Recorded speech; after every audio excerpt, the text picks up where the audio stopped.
ها گایز بچه ها این دفعه اومدیم برای دزدیدن یکی. خب واقعی که اومدیم دزدیدن.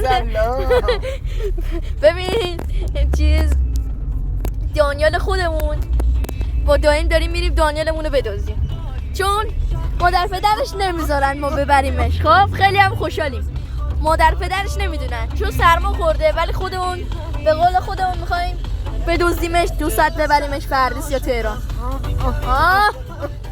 در حال رفتن به خونه دانیال که بندازیمش، خفتش کنیم بندازیم تو ماشین.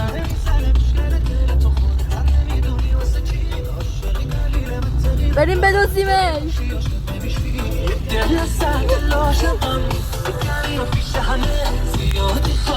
بریم بدزدیمش دیگه، نگاه کنیم. باید کشی پس دوربینو برگردیم، چون مامان پدر خالا عموم نمیذارن بیاد دیگه، مجبور شدیم بدزدیمش دیگه. دوربینو به چرخون خب کشی پس میگم که دیگه دزدیدن کار سختی نیست. اینا دارید یوتیوب گیر نمیده؟ نه اینا چیزی کنم صفحه چرخنگی موقع هم گفتی ولی نکردی. داره دیگه داره. ولی اوکی ها بچه ها، اصلا مهم نیست که هر نظر نگیرید این چطور. خب باید داریم میدیم بدزدیمش تا اون موقع ویدیو رو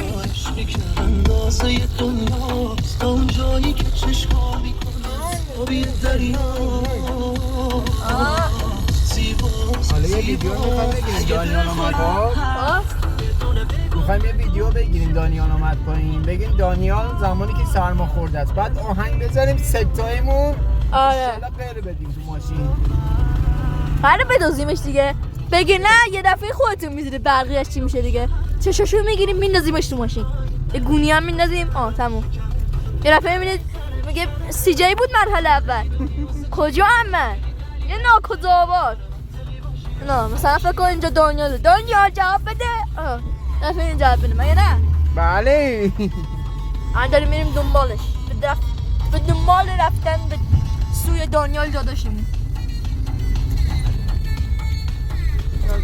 منطقه ایران اینجا. بلا این زبون نفهمی بود، مثل خود این سر این راننده ها. خب دارید اومد استاپ کنی زنگ بزنیم به دانی.